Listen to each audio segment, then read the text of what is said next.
Hey guys, I am back with another video.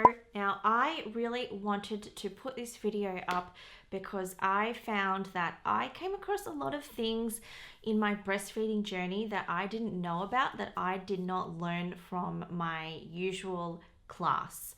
So I thought I would put all those things into a video to hopefully help you if you are planning to breastfeed or if you're at the beginning of your breastfeeding journey. I feel like if I had known these things, it would have helped me. So this video is not about how to breastfeed. Obviously, you'll probably do some sort of class that will teach you that. You'll also find that when you have your baby, the midwives will show you and guide you how to breastfeed. So this video is not that. This is all the stuff that I discovered during my journey that I didn't know about. So the first thing I want to mention, and I have mentioned before in my previous videos, is that breastfeeding may hurt even if you are doing it right. Now, I know this goes against what the lactation consultants say, but I really don't think that it's accurate when they say that if you are breastfeeding correctly, if baby is latched on correctly, it shouldn't hurt. And that is because when you are first breastfeeding, it's likely that your nipples need to get used to that constant tugging and sucking of another human on you, and it may still really hurt even if you're doing everything right and baby is latched on correctly. So for me, it definitely hurt, and I was really stressed out and confused because all the lactation consultants say that if you're doing it right, it shouldn't hurt, it should be natural, blah, blah, blah. And that wasn't my experience. So I did have a lactation consultant watch me feed. I think I did it at least 3 times because I was so stressed out. I was like, why is it hurting? Why is it hurting so much? Why am I dreading each feed? Why do I need to, suck in my breath because it hurts so much? I must be doing something wrong. I don't want this to go wrong because I really want to breastfeed my baby. I was really stressed out about it. So I had 2 different lactation consultants watch me, and they both said that everything was correct. And because I was hurting so much, I did ask a few friends what their experience was when they were first breastfeeding. And they also told me that it really hurt them at the start too, and that they were also doing everything correctly. So I just want to reassure you that if it hurts, it doesn't necessarily mean that something is wrong or that you're doing it incorrectly. It may just be a matter of time that your body and your nipples just need to get used to it, and they need to basically just build that resistance. And it does get better. It doesn't hurt all the time. It definitely doesn't hurt anymore. I found that probably after 1 month of breastfeeding, it was a lot better. It was still very sensitive, and I probably didn't get to a point where it was completely painless to touch till maybe about at least 2 months of breastfeeding. Now, I do want to warn you that if it is hurting, don't just ignore it.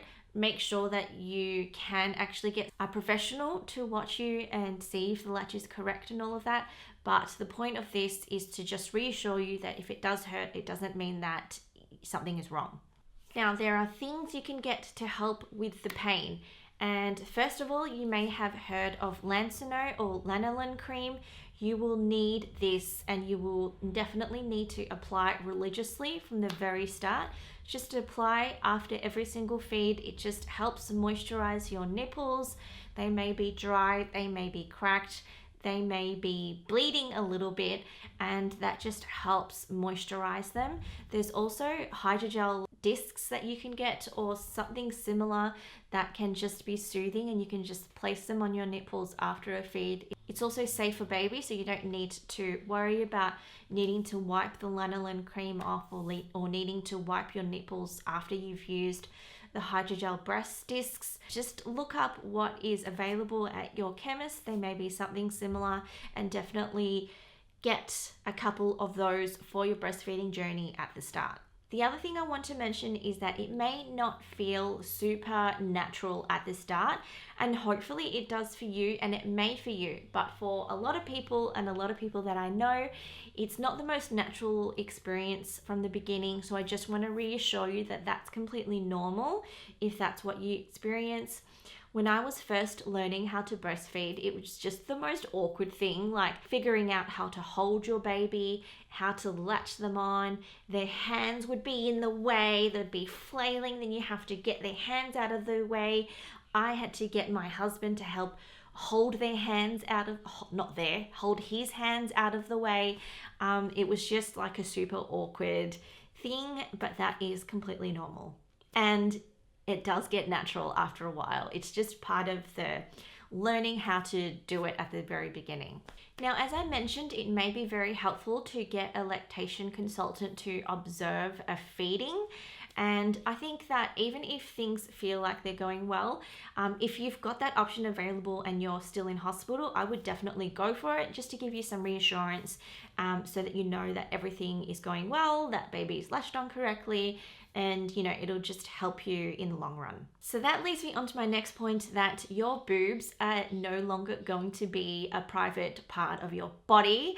You will probably find that there will be so many midwives and so many people that will just see your boobs hanging out as you're trying to feed your baby, as you're learning how to breastfeed, and that's completely normal. I have always been a very private person, but as soon as I needed to start learning how to breastfeed, that goes out the window. I had midwives literally hand expressing my boob to get colostrum out, and that's just the way it is.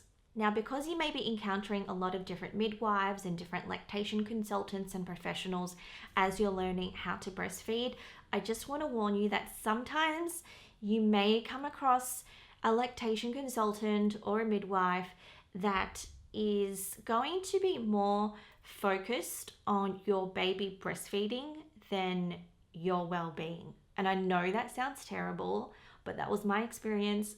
And so I just want to mention it, just to warn you that because breast milk is so good for babies, there are some LCs or lactation consultants that are a lot more focused on your baby getting breast milk than your own well-being and taking care of yourself.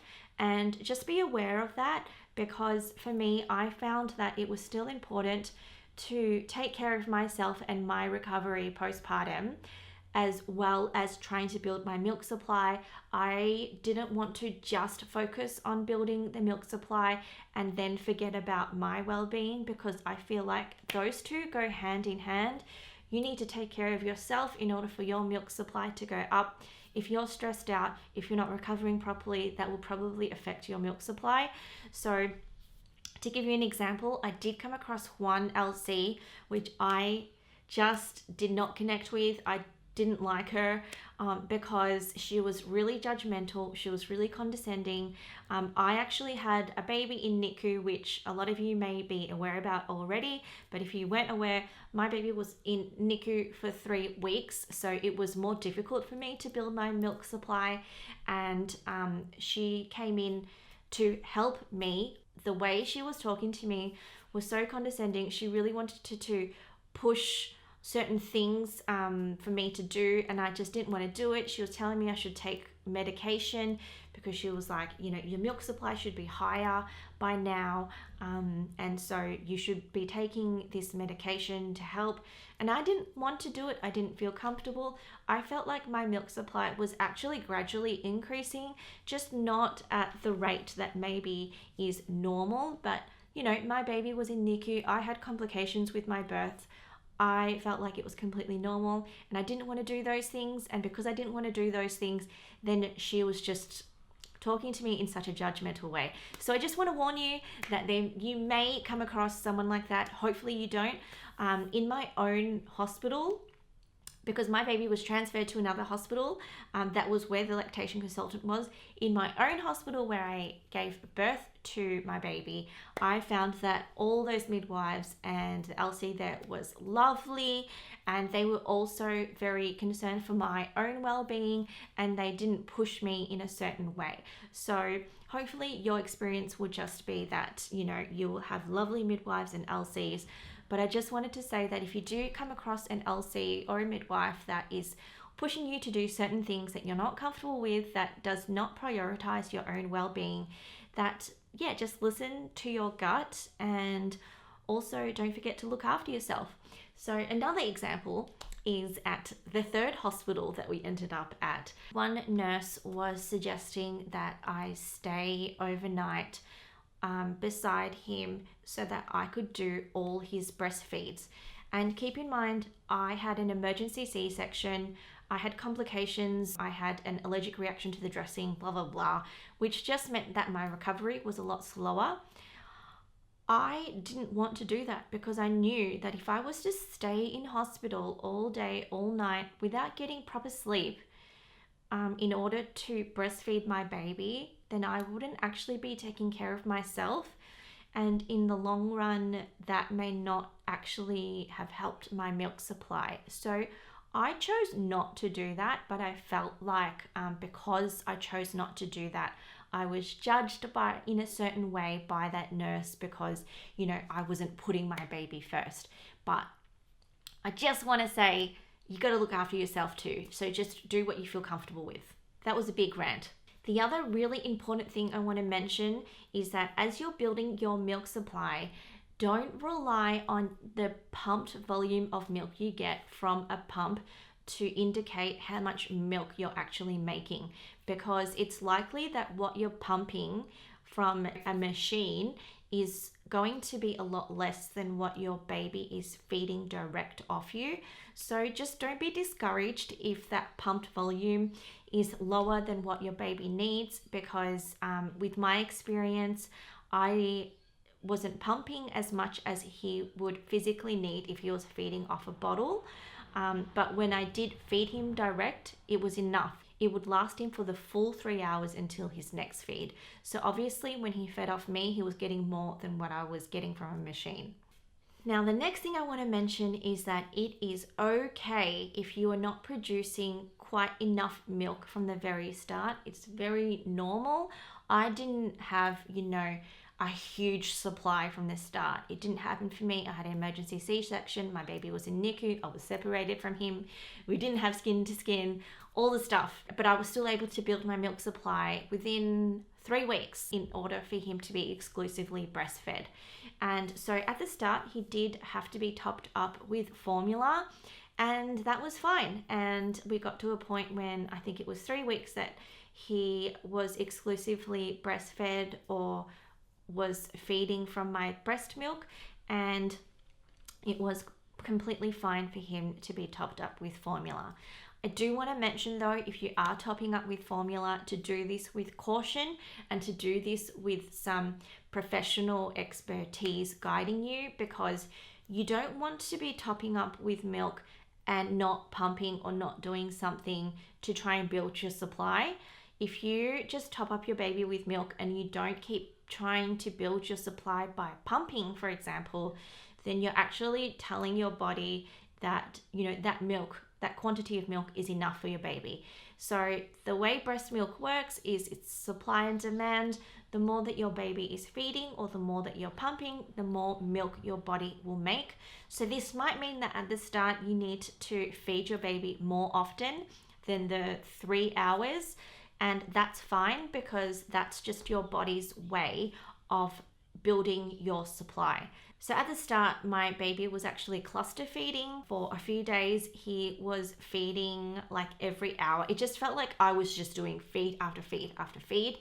And that must have been his way to build my supply as well. Now, as I mentioned before, the volume of milk that you get when you pump may be less than what you get when you're actually feeding your baby.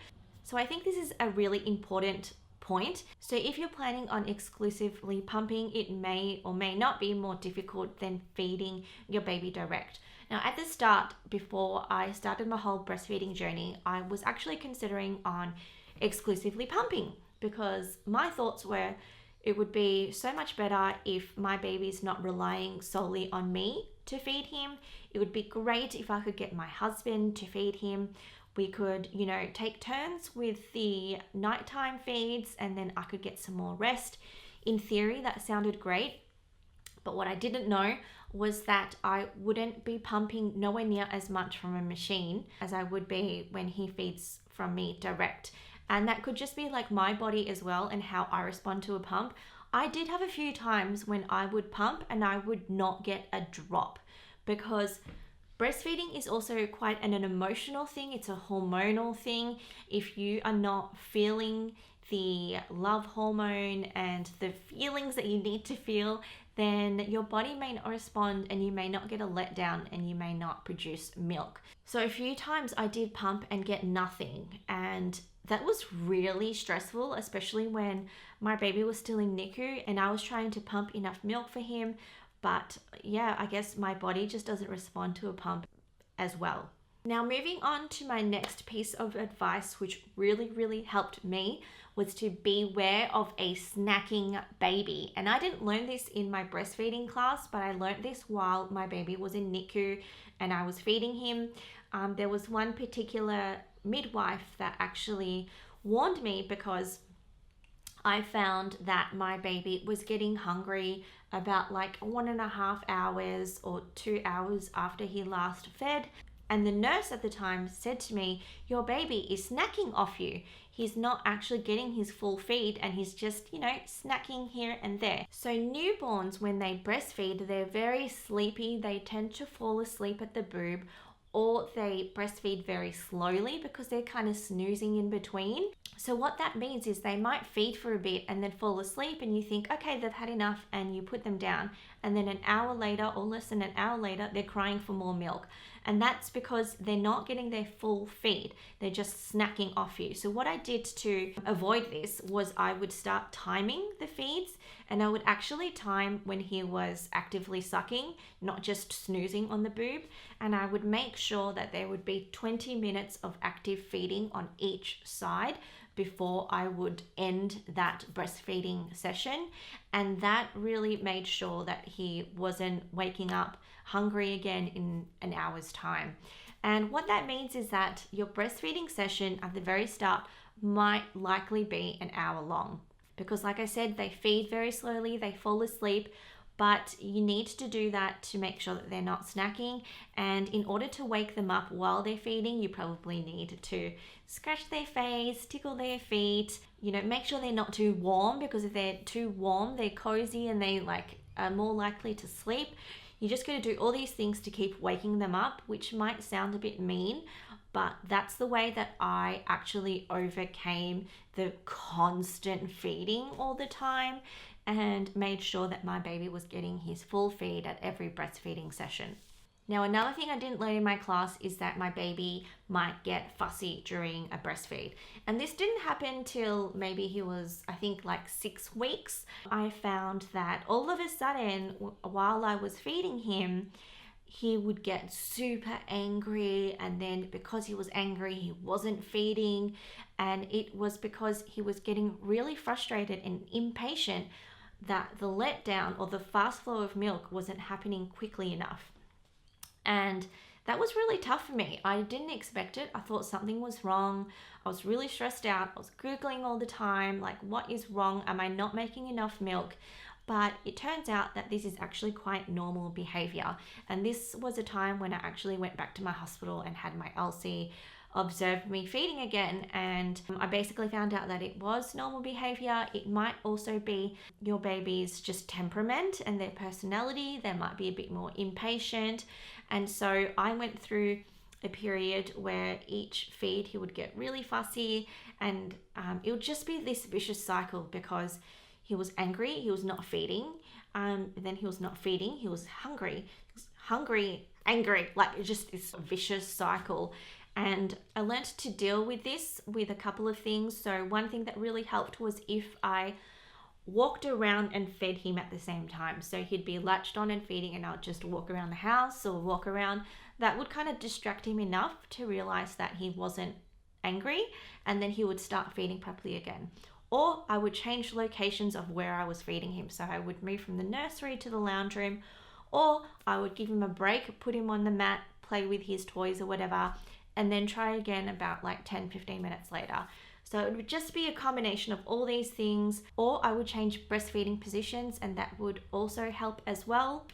Okay, so the battery just cut out and this is now a separate day. I don't know what I was talking about yesterday, but I think I was talking about when your baby is fussy while they're feeding, and I have had my fair share of that. So I remember during his leap 4, there was probably a period of time where it was, I think, at least a month where every single night with his feed before bed, he would get so fussy with his feed that I would literally have to walk from room to room to change the environment, change the breastfeeding position, walk around the house, distract him a bit.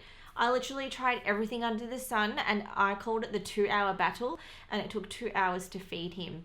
And I'm not telling you this to freak you out, but just to let you know that if you experience something similar, that it is normal, unfortunately.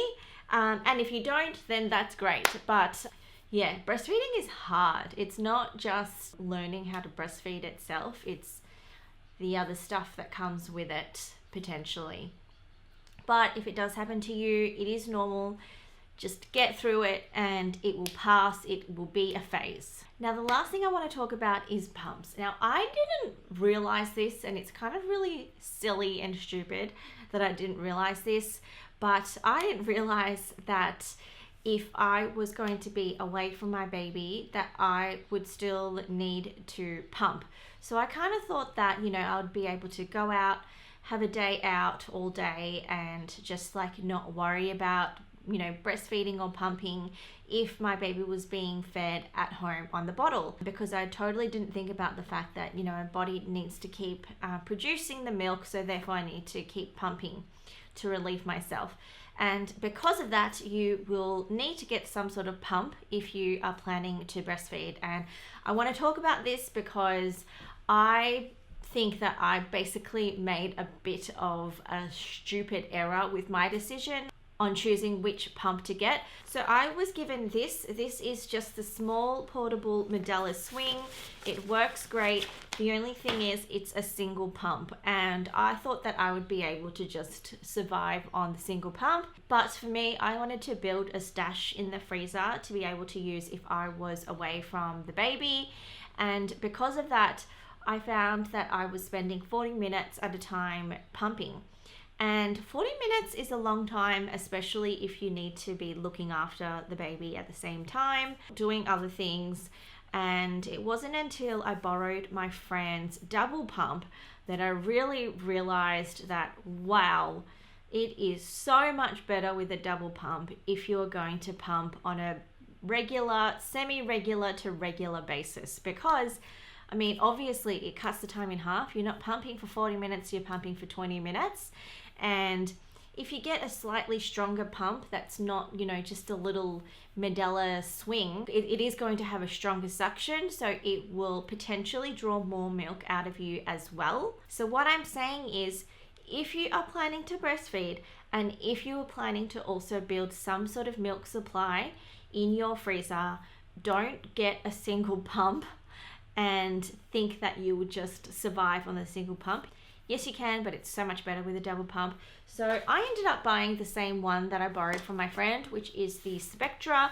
And the only reason why I decided to get this and not the Medela is because I had tried firsthand what this was like and it worked well on me. So I just thought it made sense to get the same one. So this is the Spectra S1 Plus. It is obviously so much bigger than the little Medela swing, so it's not as easy to lug around, but I find that when I do go out and about without my baby, I try to pump in the car while I'm traveling from A to B, so I don't need to do the pumping while I'm actually, out doing the whatever I'm doing.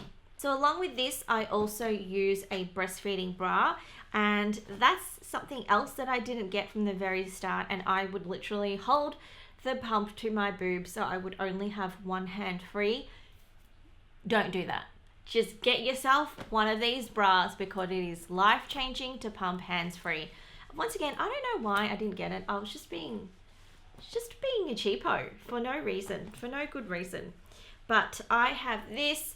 This is really good because it's adjustable, so you don't need to worry about size. There's a Velcro strip and you can just adjust the size there. I don't use the straps. It does come with straps, and then it just zips at the front. And these things are quite expensive. I think I got mine for $60. So I just have the one, and I just, wash it after a few uses. If you think that's gross, well, I'm sorry. So definitely get a pump.